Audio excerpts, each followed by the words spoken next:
Good evening, welcome to the Situation Room on Mainland 98.3 FM, the sound of Lagos. My name is Tᴏɪᴛᴛᴇʀ. It's another beautiful evening, another opportunity for us to gather together, have conversations that affect us as citizens of the great nation Nigeria, talk about government decisions, policies that are being made on our behalf, and how they affect us individually or as a group. Well, the Situation Room is Mondays through to Fridays from 4 p.m. all the way to 5:30 p.m. That's about 90 minutes of intense conversations, of great analysis, of insight into important situations, just so we have an understanding of what is happening around us, and also to give you a platform to talk about how these decisions affect you as an individual. Well, from now up until 5:30, we're going to have the interview session, question and answer, where we speak to analysts, people who are very involved when it comes to nation building, who have an opinion, who know the nooks and crannies of economics or whatever subject matter we're discussing on radio, so that you get professional insight into the matter, and then you're also able to use that when you're forming your own opinions. Now, we don't say that you have to agree completely with the individuals that we bring on air. As a matter of fact, you have the opportunity to air your own opinions and give us a new perspective from which we can view the matters that we raise on radio. But all we're doing basically is talking about the situations going on in the country, analyzing the matters, and also allowing you a chance to speak to us about how it affects you. My name is Tᴏɪᴛᴛᴇʀ. Once again, welcome to the Situation Room on Mainland 98.3 FM, the sound of Lagos. We're streaming live on Facebook and on YouTube, so you can very well join us on social media. This is so that you are able to listen to us wherever you are, whatever part of the world that you are. You can connect with the program on Facebook or on YouTube, and also you have an opportunity to discuss with us using the live chat option. So anything you have to say, whether in the middle of conversation with our guest, you can very well type it under the live chat section of our Facebook or YouTube portals or channels, and then when it comes time for us to take public opinion, we read the messages that you have dropped for us. Well, today promises to be another exciting episode. We are going to be talking about what's going on in the country, and our focus for today would be around business owners in Nigeria. We basically want to focus on the ease of doing business in the country, the realities of the Nigerian entrepreneur. We understand that a lot of policies, a lot of decisions that have been made by the government, one way or the other, have had a ripple effect on business owners in the country. Some have been able to stay afloat, and some sadly have drowned under these policies. And so we thought to bring an expert on the matter to talk to us about the realities of the Nigerian entrepreneur. I mean, my guest is an entrepreneur himself, so he understands the workings of the business landscape. So we want to understand what business owners are facing in the country, a one-on-one conversation with those that are most affected. Of course, Mainland FM is an organization, and I cannot begin to tell you the stories of what it takes to stay afloat. But then we want to talk to you. We don't want to assume that what we're going through is exactly what you are going through. Nigeria in itself is blessed with human, mineral, and natural resources, which have over the years, attracted multinationals to the country. And the latest World Bank annual ratings as of 2020, I believe, it ranked Nigeria as 131 worldwide from 145th position that it was in 2019. Out of 190 economies, 131. We were 141 in 2019. We have many private businesses and even multinationals that have extended their footprint into Nigeria. Countries like China, India, and even others that continue to express interest to invest in our country. However, according to the Manufacturers Association of Nigeria, I'm talking about MAN, about 767 manufacturers shut down their operations and 335 became distressed in 2023. This comes against the backdrop of the exchange rate volatility, the rising inflation. We also have other economic challenges that have worsened the investment climate in the country. Now, about 16 multinationals have exited the country in the last 3 to 5 years. And we have the former Director of Research and Advocacy at the Lagos Chamber of Commerce and Industry in Nigeria, Dr. Tᴏɪᴛᴛᴇʀ. He also claims that this exodus of multinationals from the country actually cost the country as much as 94 trillion naira. With the rising food and headline inflation, the forex crisis, the continued depletion of the purchasing power of ordinary Nigerians, local production might seem like the only form of respite that is available to the economy. But unfortunately, that endeavor is stifled by a number of factors. Well, joining me this evening on the program to discuss the business landscape in Nigeria with a lot of insight into the ordeals of the small, the medium business owners in the country, I would have a public affairs analyst and also the managing editor Avalon Daily, Ayodele Adio, who would be joining us this evening to have a conversation about the ease of doing business in the country and also the realities of the Nigerian entrepreneur. Once we connect with him, we'll get straight into conversations for this evening. But then be aware once again that you can very well join the conversation on social media, on Facebook and on YouTube more specifically. They also double as our streaming platform. So if you are a business owner in the country and you want to speak to us about your own reality, you want us to have an understanding of the things you've had to do to stay afloat in the country, and also if you're considering shutting down your business temporarily until you're able to get your foot again,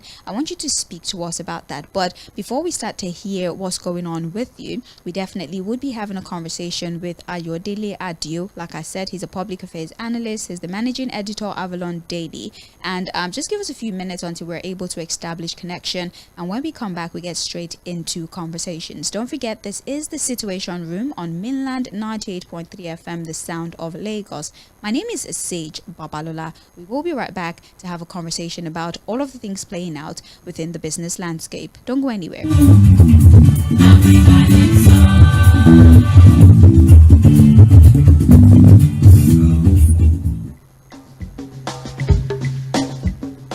Oga Police, no worry, I see you. You know you can do the right thing, right? You know you can do without that bribe. You know you don't even have to harass that young man because he is properly dressed. And you think he's a Yahoo boy? You don't even have to assault that citizen whom you have sworn an oath to protect. Yes, we understand that the pay is not good enough to take you home, that you are still wearing a uniform that you bought with your own money 5 years ago. It's no news that the government has not done enough by you. We feel your pain and we wish things could be different as we continue to call on government to wake up to their responsibilities. We want the police to be our friends, just as it is boldly stated across the various police stations nationwide. And from Mainland 98.3 FM, we implore you to do better. We love you and we support you always.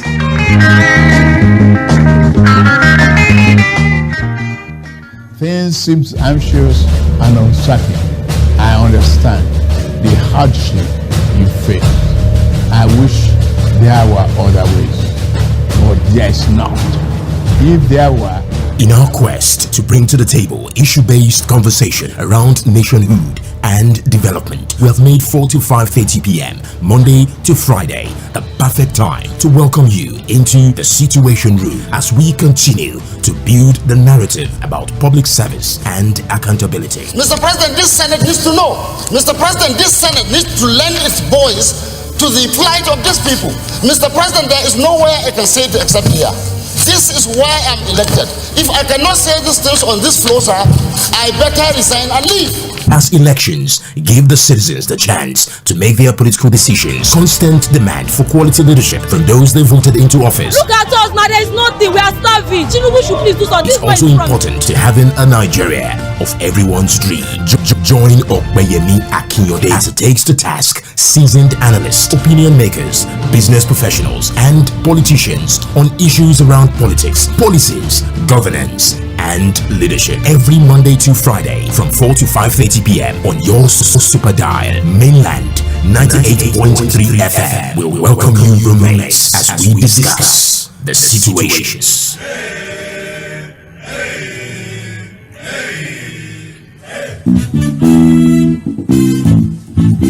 Welcome back and thank you for staying with us. My name is Sage Babalola and this is still the Situation Room on Mainland 98.3 FM, the sound of Lagos. Before we went on that brief break, I did tell you that we would have the pleasure of discussing with public affairs analyst, managing editor Avalon Daily, Ayodele Adio, as we delve into the conversation around ease of doing business in Nigeria, trying to understand the ordeals and the experiences of the average Nigerian entrepreneur in the country.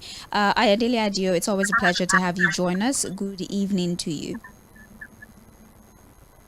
Good evening. How are you? Very well, thank you. Thank you so much for joining us this evening. So I already sort of set the tone for the conversation before we brought you on so that we're able to get straight into conversations the minute you join us. Let's have a conversation about Nigeria, being called the giant of Africa since time immemorial because of its large population, the mineral resources, the prospect of rapid economic growth. But this notion is now questionable because recent national figures and even statistics, they tell us a different story. So let's have a conversation about all the factors that contributed to Nigeria's status of giant of Africa as we used to know it, more like an overview of the general perceived economic viability of Nigeria as at this moment.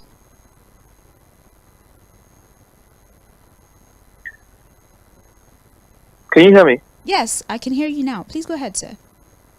Oh, okay, great.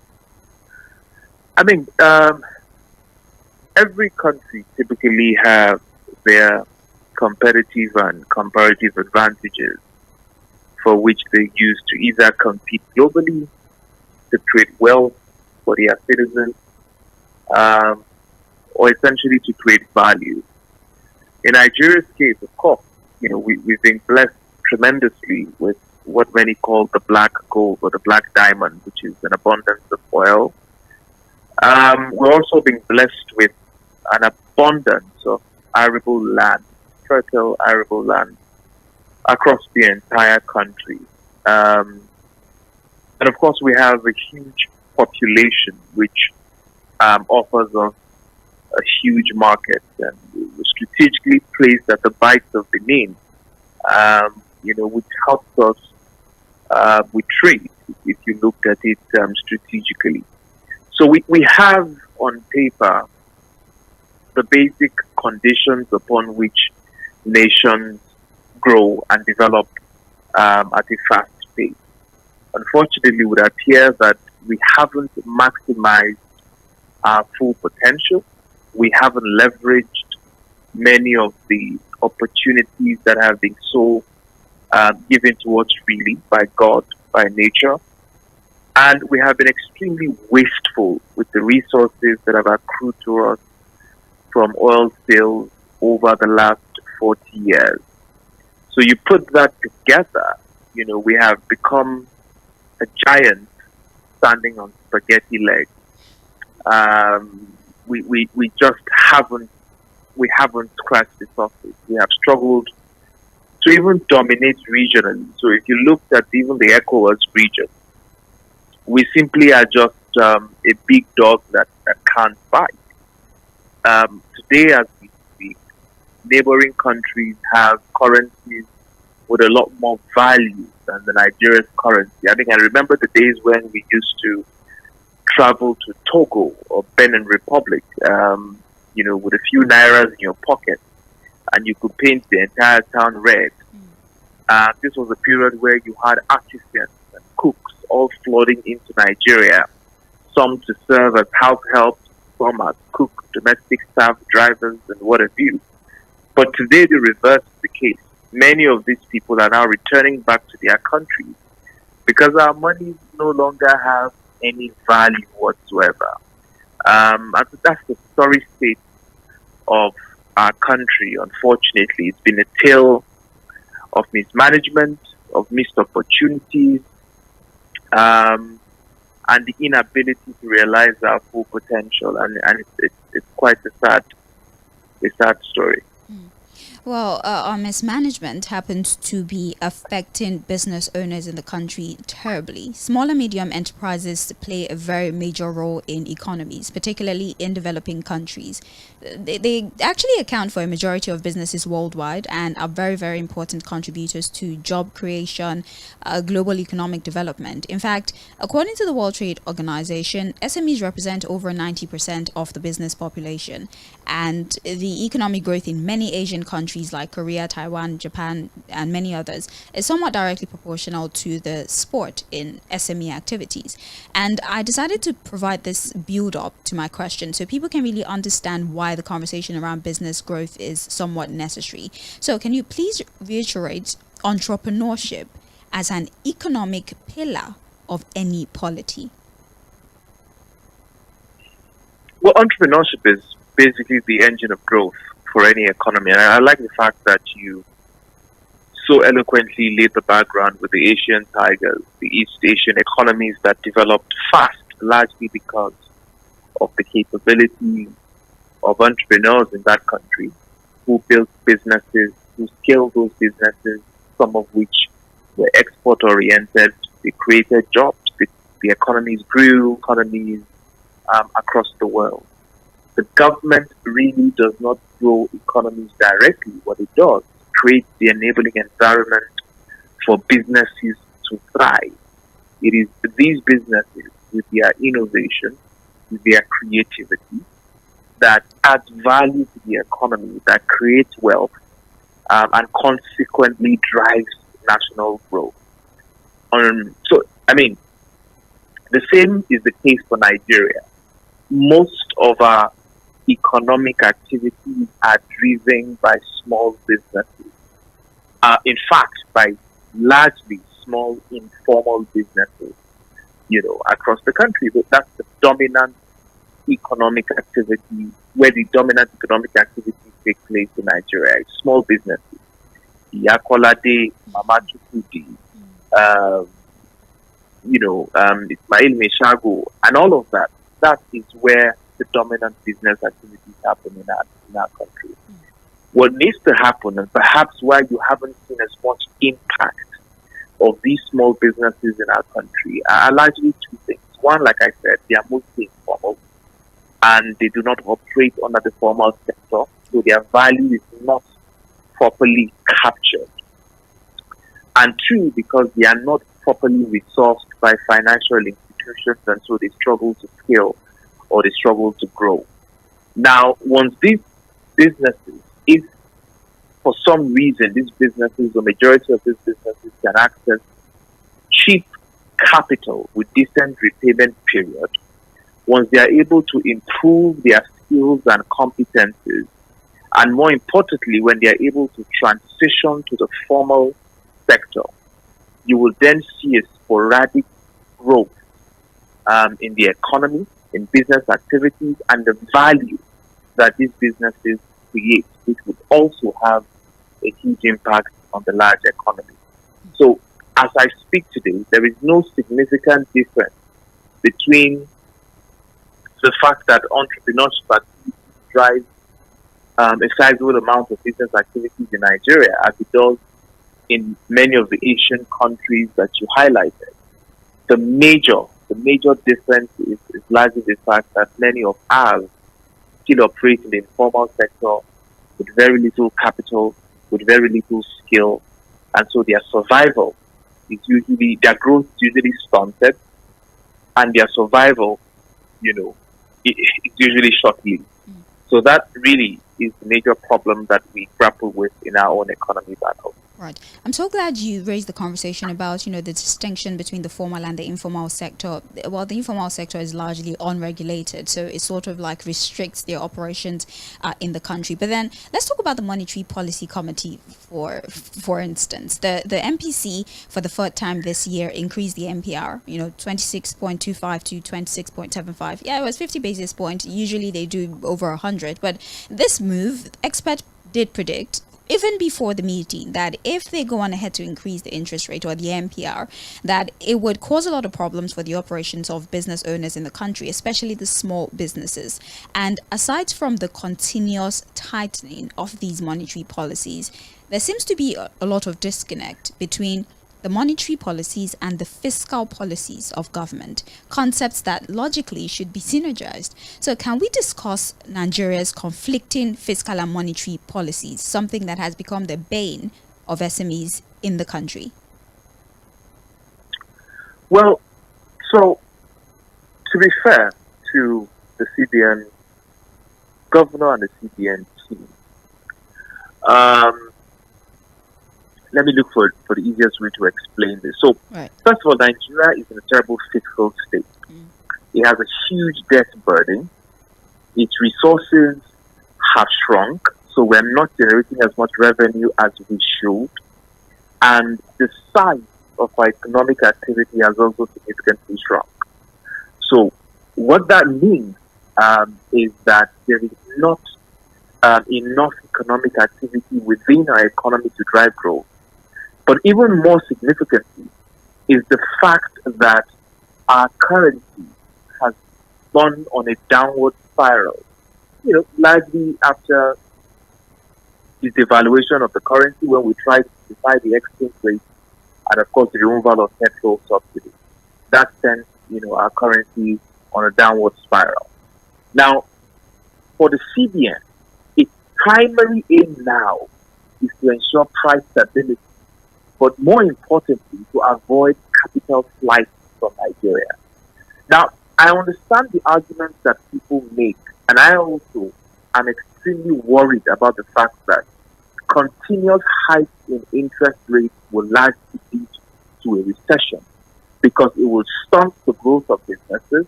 Businesses will struggle to pay back loans or even access cheap capital. They are going to be forced to lay off staff, and that will lead to a recession in the economy. That is a genuine concern. But the bigger concern, I think, which occupies the leadership of the CBN is if they decide to drop interest rates, what will happen is that hot capital or portfolio investment will lead, and particularly countries like Egypt, because those countries have also raised who bringing this money into the economy for short-term gains. And the reason this money come into your economy is because they want to make quick gains because of your heightened interest rate, right? Now, but your country needs this money. Nigeria needs this hot capital, these hot dollars, because it needs to achieve price stability. It needs to fight the downward spiral of devaluation, and it needs to shore the foreign exchange base, right? Yeah. Now, so that is why it needs to attract this hot capital, and the only way to attract that hot capital is to raise interest rates. Unfortunately, we are not the only ones fighting for hot capital. There are other countries who are in a similar situation like ours, who are also competing for this portfolio investment. And these countries have also gone ahead to raise interest rates, which means that the moment you decide to drop your interest rate, these monies will go to these other economies. And once these portfolio investments leave Nigeria in growth, what will happen is that our economy would almost collapse because inflation will suddenly skyrocket and our currency will further be devalued, and then we'll be a complete mess, as a country. And that is exactly what the Libyan governor and his team are trying to avoid. The Zimbabwe situation is like. And that's why they are using the tools that they have to try as much as possible to keep portfolio investment coming until such a time where the fiscal side can play catch up. Right? Now, unfortunately, the real problem, the real elephant in the room, is that those on the fiscal side are not doing enough to complement the work that is going on the monetary side. And that really is the biggest problem. Because until there is complementary effort, I love an example I saw an economist give on Twitter, which explains the problem perfectly. If you take Panadol, it will cure your headache, isn't it? Because Panadol helps to deal with headache. Now, but if you fall from a rooftop and break your legs and you break your arm, the pain from that is likely to cause you a headache, isn't it? Yes. But if you drink Panadol for that kind of headache, it is not going to solve your broken leg or your broken arm, right? Right. So that is exactly what we're trying to do now. We are taking Panadol for a broken leg and not necessarily for headache caused by stress, right? So we are administering a pill that, yes, it is dealing with headache, but the real problem is that our legs are broken. Treating the symptoms, ignoring the disease. Yes, so we're not addressing the real elephant in the room, which is on the fiscal side of the economy. Our economy needs to be productive. We need to stimulate local production. That means light manufacturing needs to start to happen at scale within our economy. We need to begin production. our manufacturing sector needs to expand. Our service sector also needs to expand significantly. We need to begin to create value and add value. Many of our agricultural harvest. That is the only way that we can generate enough foreign exchange into our economy. That's the only way we can, achieve price stability, and that's the only way our currency will start to gain, value. Except we do that, except we become productive, we'll just keep playing robbing Peter to play Paul, which are literally short-term stopgap measures that do not address the core of the problem, and the pain will continue to persist. We are still going to have a conversation about local production and all of the many stumbling blocks that stand in the way of local production. But let's talk a little bit more about government policies, right? In a bid to boost non-oil revenue, because our over-reliance on oil has been listed as some of the many problems that we have in the country. But then in a bid to boost non-oil revenue, the President Bola Tinubu's led administration sort of introduced a number of taxes and even increased the pre-existing ones. Import duty exchange rate went up at least 3 times this year. According to latest fact report, value-added tax revenue sort of rose from 347 billion naira to 549 billion between October of 2023 and March of this year. And yes, many economies of the world rely heavily on taxes, right? It's an idea that even our government have continued to use to defend the continuous tax increase in the country. But then again, there's a problem with unreceipted taxes, multiple levies. There's hardly any harmonization plan when it comes to these taxes, and business owners have been complaining bitterly about this. So would you say that the government tax policies are detrimental to entrepreneurs, or maybe we're just being too quick to condemn it and we're not able to see the larger picture from the perspective of the government who are imposing these taxes? So, to be fair, the federal government has reviewed a number of its tax policies. In fact, it even has a standing committee that is working on harmonizing a lot of these taxation issues, and of course, seeing where you can bring down taxes. And I think that has happened in certain regards. Small businesses are likely to pay lower taxes, giving the amendments to the finance bill, and things like that. The problem, however, is the World Bank loan that the country has just taken, because there are conditions that have been imposed in that World Bank loan that mandate the federal government to review VAT upwards, to reduce subsidies, and to reduce subsidies and to essentially ramp up revenue, right? So, unfortunately, these loans have now forced the federal government, or will force the federal government, to review value-added tax upwards, and that will obviously become more burden, become a more significant burden on businesses across the country, because now they not only would have to deal with higher taxes, they would also have to deal with higher energy costs, because that loan also mandates the federal government to reduce subsidies, in fact, eliminate subsidies, energy subsidies, which is electricity and petrol. So it means that businesses will not just be dealing with higher energy costs, they will also have to be dealing with, higher taxes, in this regard, because by 2025, the World Bank expects that VAT should have moved to 12.5%. So there's no running away from it. Those taxes would have to go up. And that is the problem, that we're having. The loans that have been taken, there are conditions upon it that mandate certain review of our taxes. Well, if you're just joining the conversation, this is Mainland 98.3 FM, the sound of Lagos. I'm having a conversation here with Ayodele Adio, who's a political affairs analyst and also managing editor, Avalon Daily. We're talking about ease of doing business, the realities of the Nigerian entrepreneur. It is definitely a situation that we have business owners having to grapple with.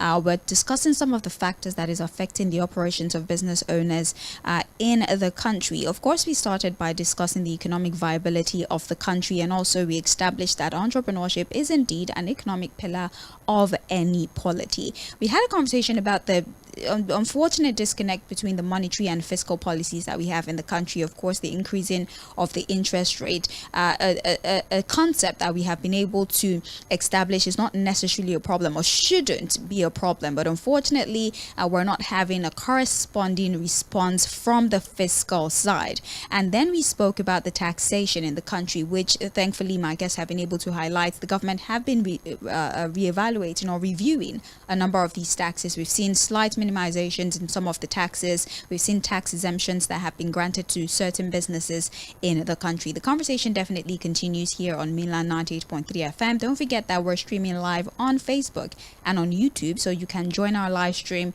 If you have anything to say about the conversation, you can actually start dropping your comment on Facebook or on YouTube. Not to worry, soon enough we'll open the phone lines, but let's get through all of the multiple conversations that we need to get through before we start hearing what you have to say about this particular conversation. My name is Sage Babalola. Don't forget, we're talking about the realities of the average Nigerian entrepreneur, the average business owner that we have in the country. Ayo, let's have a conversation here about the cost of commodities and also how this has been connected with the infrastructural deficit that we have in the country. And thankfully, you mentioned the energy cost as a very, very significant factor, because the rising cost of commodities have been attributed to many factors, including cost of production. Electricity tariffs sort of tripled from 68 naira to about 209.5 naira kilowatt per hour. I think it was reduced, actually. That's why we have 209.5. It was way more than that, especially for band A consumers. Now, logistics also is a challenge, of course, as a result of the increase in the pump price of PMS, coupled with the plethora of unreceipted levies that drivers are made to pay on the road at multiple checkpoints. If we're talking about farmers, they suffer post-harvest losses for lack of proper storage facilities. And all of these factors and more sort of cause an increase in market prices. Market prices skyrocket at the end of the day to make up for the multiple losses or the increase in the cost of production that a lot of these business owners, have had to adjust to. So let's address the infrastructural deficit that we have in the country as at now and its influence on the business landscape in Nigeria, of course, emphasizing the small business owners. Yeah, I mean, over the years, there hasn't been the kind of investment that you'd expect in infrastructural development. And by infrastructure, we're talking about physical infrastructure and digital infrastructure.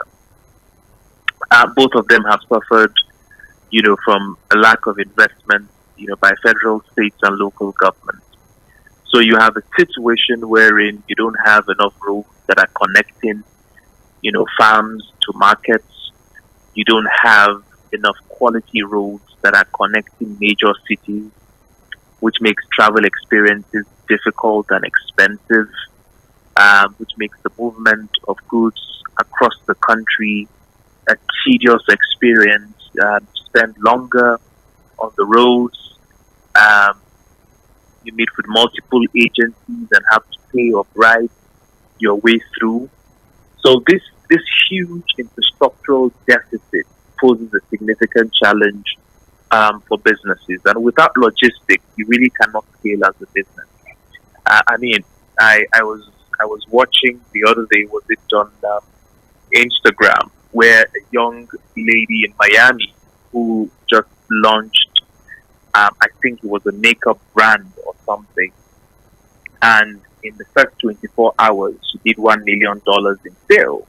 And the reason that was able to happen was because there was an effective and efficient logistics distribution across the United States, where people were ordering, they were able to dispatch, deliver with such efficiency, such ruthless efficiency.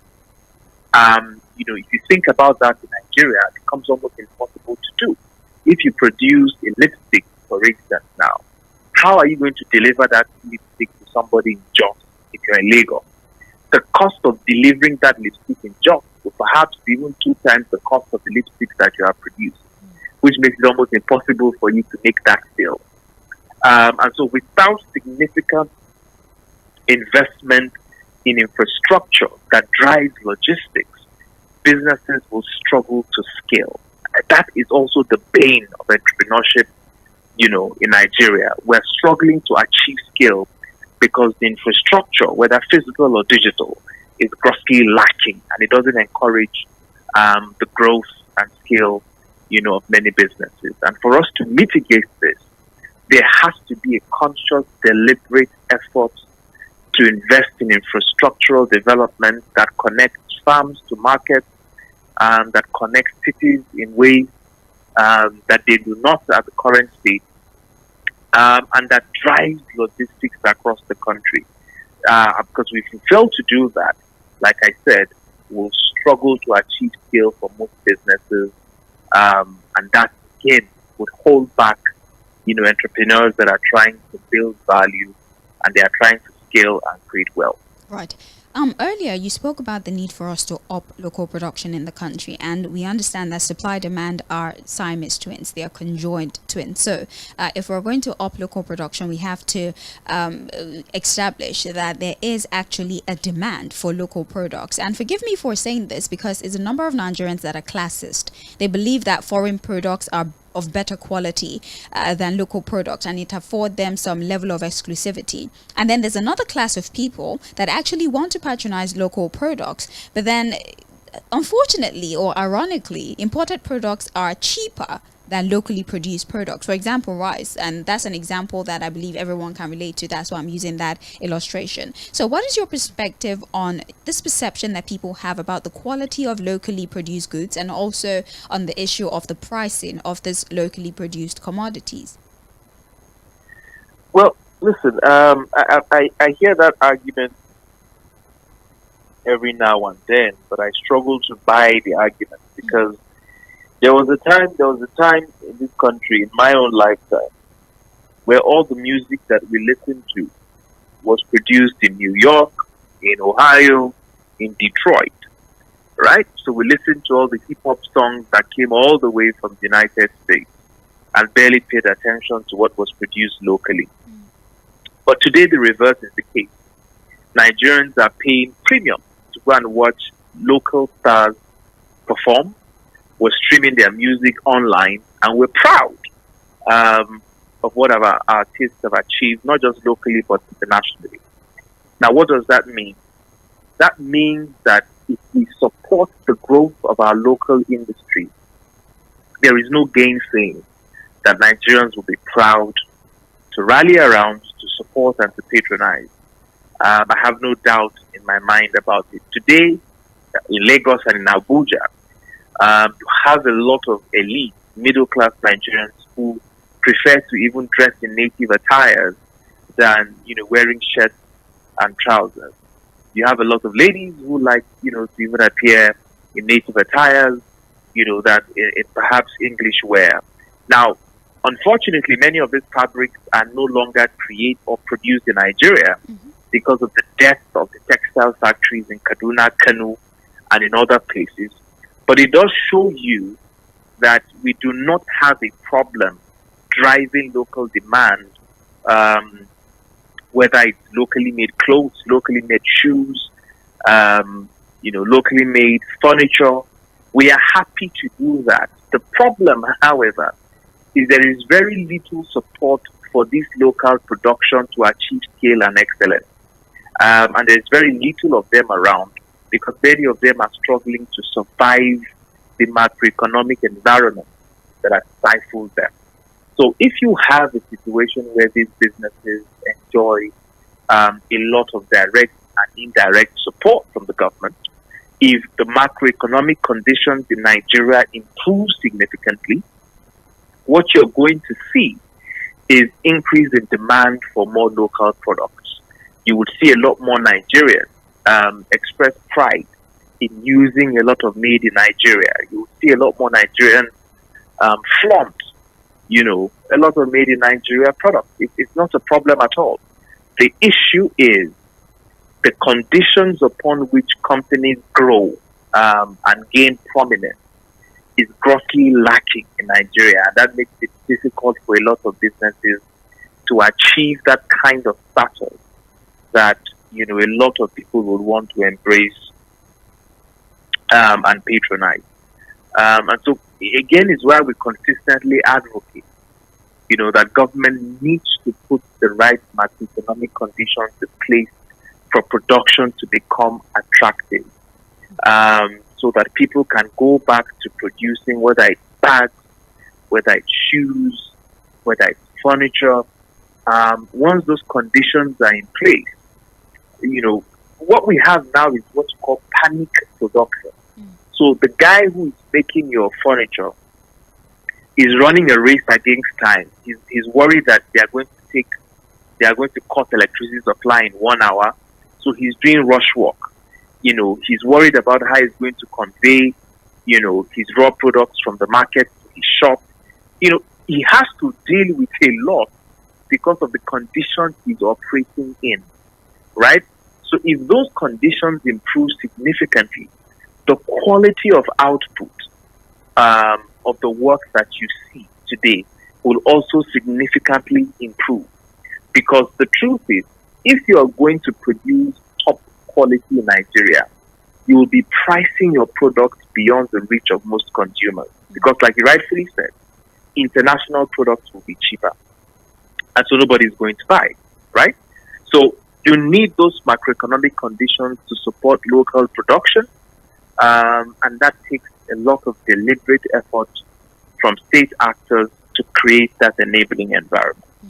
I know that we mentioned funding before, but let's go back a little bit now that you even mentioned the macroeconomic conditions that are stifling the small businesses. The lack of funding does stifle the small businesses. They're unable to compete, they're unable to expand. There's conversation about their credit worthiness, their lack of collateral, and also how much loans they can really access, especially with the ever-increasing interest rates, which we spoke about earlier.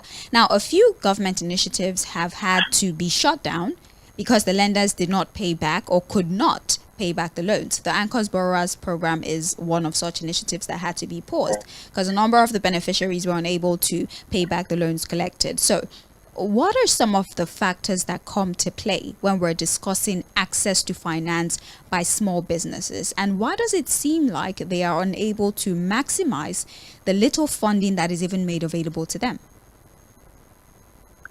The program that you just mentioned was not designed for monies to be collected. It was built with a lot of inefficiency and corruption in mind. And so you did not have enough guardrails put in place to ensure recovery of funds that were disbursed. You have a lot of Nigerians that use microfinance institutions that borrow money from to do business, and repayments have always been high. So the Anchor Borrowers Program will not be a good example because the design was flawed, the execution was flawed, and it was riddled with a lot of corruption. That made it difficult for us to put checks and balances, to maximize the impact of those loans. That, unfortunately, is the reality. Having said that, you can administer successful programs like that with adequate checks and balances that will significantly impact the entrepreneur that you're lending that money to, and also ensure that those monies are paid back, even in some cases with interest rates, so that there is some value for the monies that were borrowed in the first instance. So I think that the Anchors Borrower Program will not be a good example to use, but there are also so many successful programs where low interest loans have been given out or in targeted sectors to drive growth or to drive productivity. And, part of the disbursement process is the skill development process where those agencies work with these entrepreneurs to improve their skills, to improve their capabilities, to also improve transparency in their books. And all of these helps, success at the end of the day. The problem is that there's too much lazy approach and quick fixes that end up being counterproductive and worsening the problem. And we cannot afford to continuously go down that route.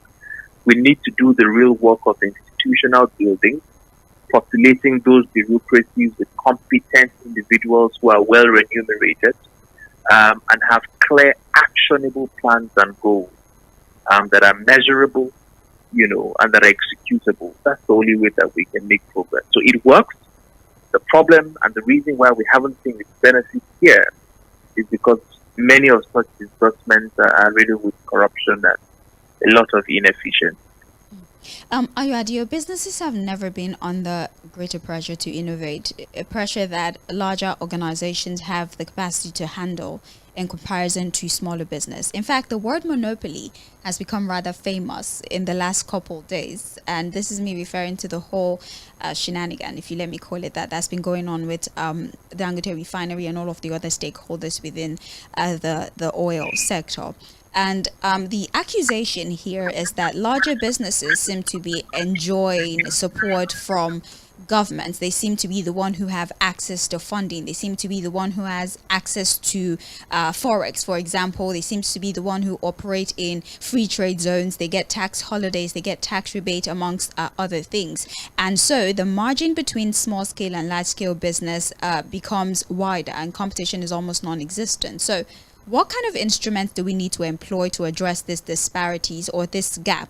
Or should I say that the gap is somewhat necessary to maintain a level of balance within the business environment? How can we either harmonize or ensure some sort of balance between these larger organizations and smaller businesses?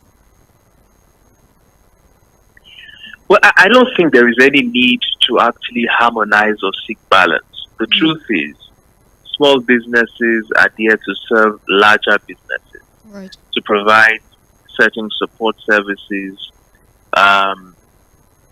or as many other services as they can to many of these larger organizations. It would also not be fair to say that small businesses do not have the capacity to innovate and to be creative. There's also a lot of innovation that happens at mid-sized and small organizations, that do not exist in large organizations. In fact, what usually happens is that when these innovations happen in mid or small companies, these larger organizations either buy over those proprietary or buy off those businesses to add value to their own enterprise. So I think it's also important to make a distinction when we're making this conversation of what constitutes the medium business or what constitutes the small business. Because, when you say small business, I'm not referring to the kiosk down the road, sure, in Yanopaja, for instance. That's not what I'm referring to. I'm referring to formal businesses that employ between, 5 to 10 people, and have basic processes in place, right? And have, a significant turnover of about 20 million naira. It is about 20 million naira a year. So these businesses, some of them have the capacity to innovate, to be creative, and they can use that value to sell to larger businesses that, like I said, either buys them over or holds or keeps them on a retainer arrangement where they can also extract value. So for me, I think that they are both complementary, big businesses and small businesses. The big businesses need these small businesses just as these small businesses need these businesses.